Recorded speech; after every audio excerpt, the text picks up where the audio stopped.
Hey there, today I will be installing the all-aboard marine sink stick system on my new boat.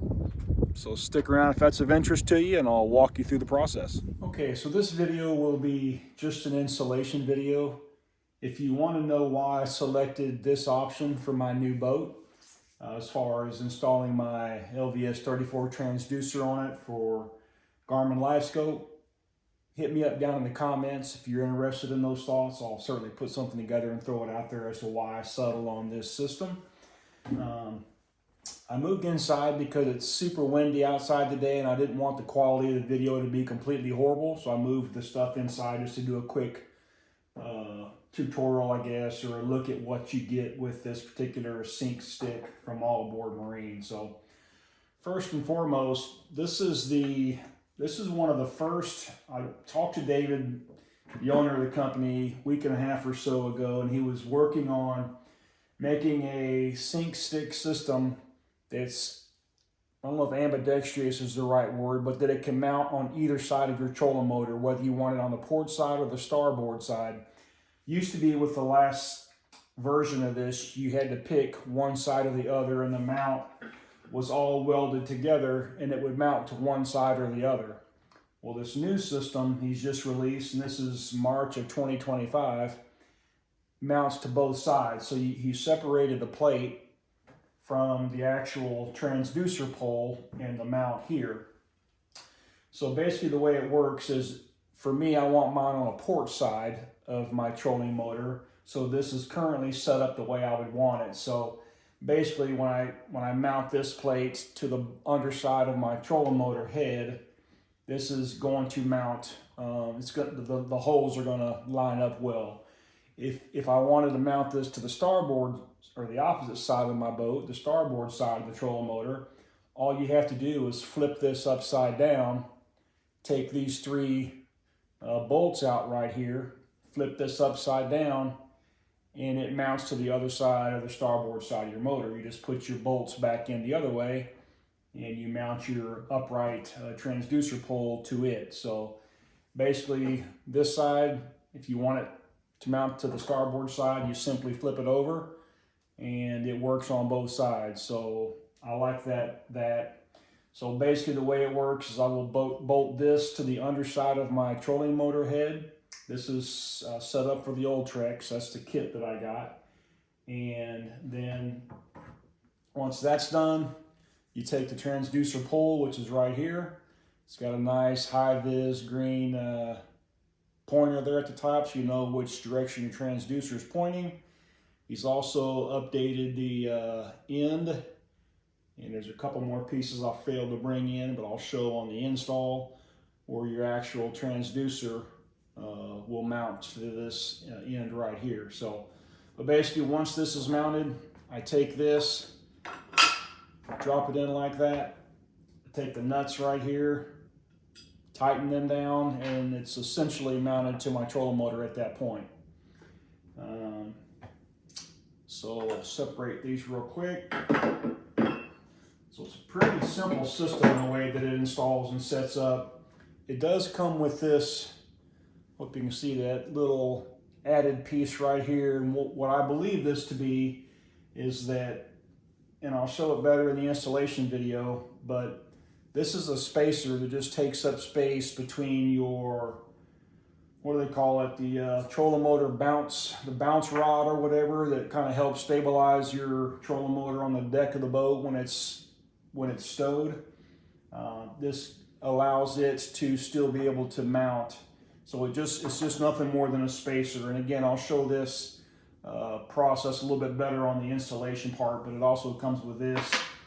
Comes with all the hardware you need. When you use this spacer, if you need to use it, it comes with two of the longer bolts because you're going to take up that space with the spacer. If you're not going to need this for some reason, then it's got adequate number of the shorter bolts. You got 4 of these, and you got 2 of these. If you're going to use these or the spacer, of course, it's just got the 2 holes. So that's when you would use the 2 longer bolts. And then it comes with the attached for the transducer part I opted to go with the flex handle.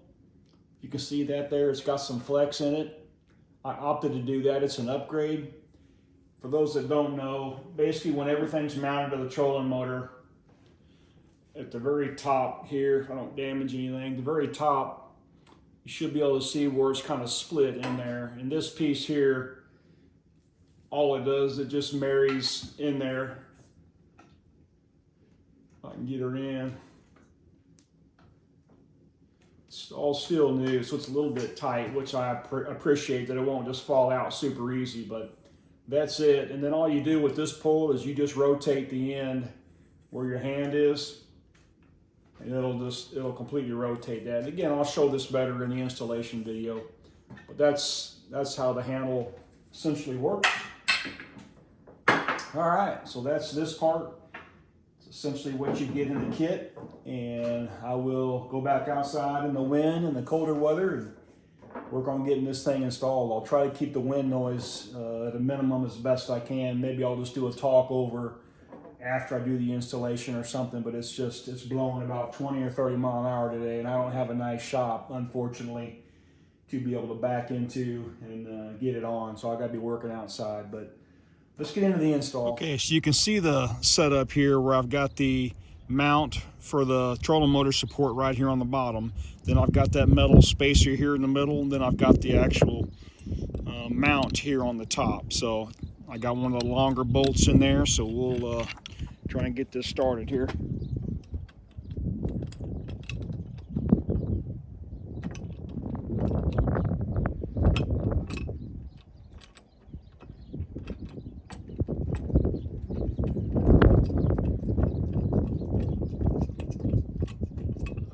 Got that started. I'll move on to the second tall bolt, get it started. Just gonna line it up through the same holes here.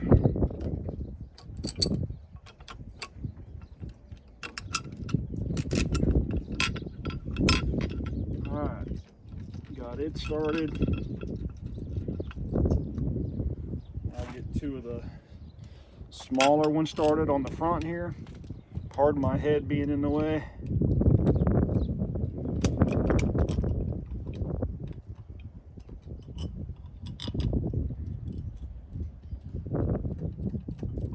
All right, that one started.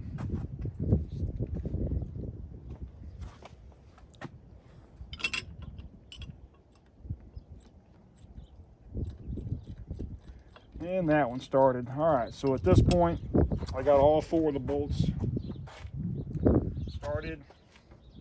They are 4.5 millimeter hex bolts. So I'll get those tightened.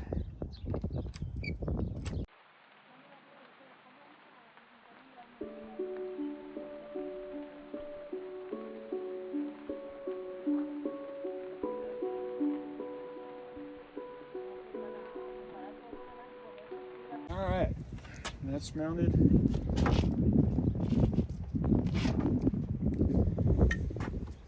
Next step is super easy. You just take your transducer pull, put it up here on these three bolts. You take your nuts and get them in place.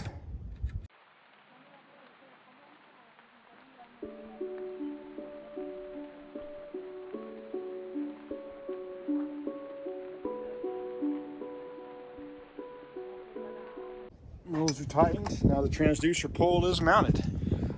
Okay, so if you're curious what the spacer is actually for, you can see it in there as it sits right on top of this aluminum bracket for this extension rod.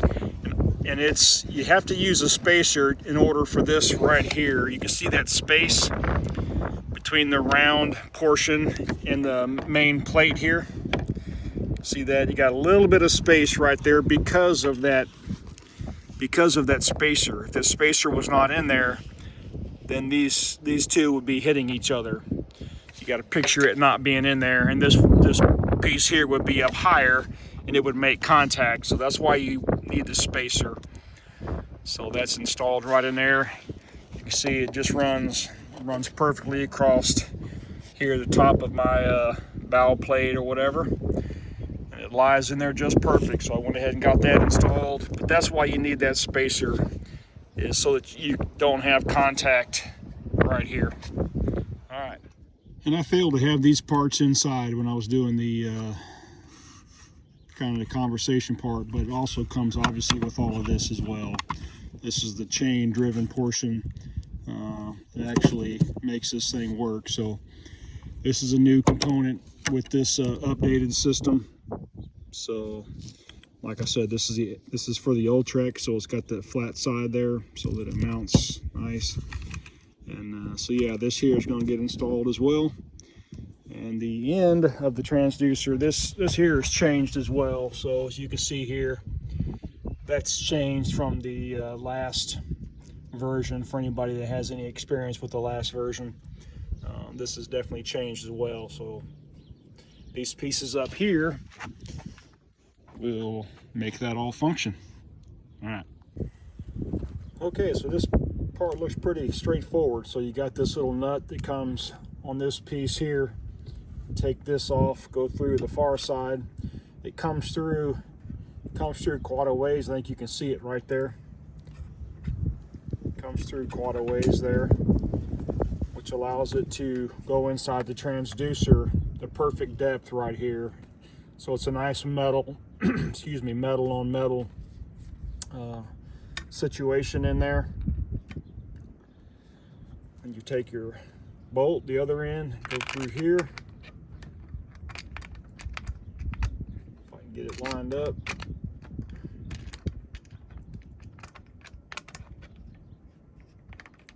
There we go. And voila, that's it. You can see that it's mounted there. And then the beauty of it is if you want to go in perspective mode, all you need to do is just crank that up. If you can see that anymore, just like that. And be in perspective mode.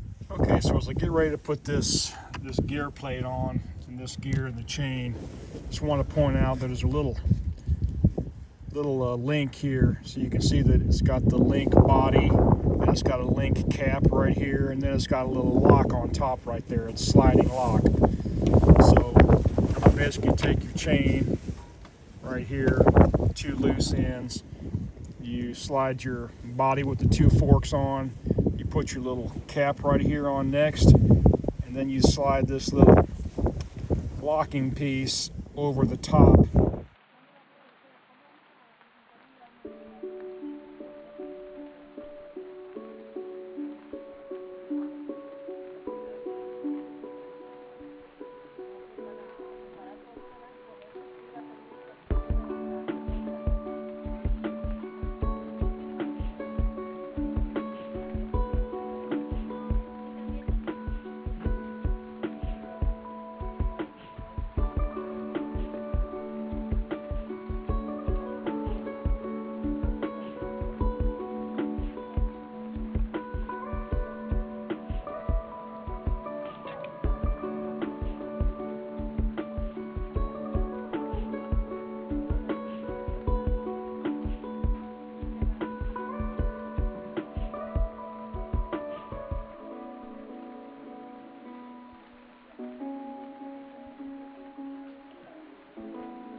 Okay, another cool thing about this system is that once you have it installed, it may not be perfectly level, and all you have to do with that, as long as you're comfortable with your height up here, because you got to remember, this is where your handle's going to go in. So, you know, as far as where your chair is and where you're sitting or standing, you know, obviously you want this to be at some level that's comfortable for you, but regardless if it's a little bit off, which it is for right now, I mean, all you have to do is loosen up that. You can see it already came up to a certain level, and I actually like that right there better. And I think it's going to run more efficiently right there. So once that's there, again, I like that. It's a lot more level than it was, and it's just a matter of bringing your transducer pole up or down a little bit. So it's got the adjustments. So this knob right here is what allows the pole to rotate. So you can really dial that into what your preference is as far as how much torque you need to put into the handle to get it to rotate. This here is just more or less a locking collar. So once you have your height set where you like it, you just kind of drop that down, you tighten that up. That just kind of locks that height in so that it's there every time you deploy your trolling motor. But yeah, all in all, I really like it. It took me, and it's cold and windy today, and I dropped my tools quite a few times, but it took me maybe 15 to 20 minutes total to install, even though the video might show differently. It took about 20 minutes, I'd say, to install. Nice heavy-duty components. Everything's designed well, everything lined up well, so I've got no complaints. So all in all, happy with it thus far. Looking forward to getting it out on the water and seeing how I like it out there. Thanks for watching.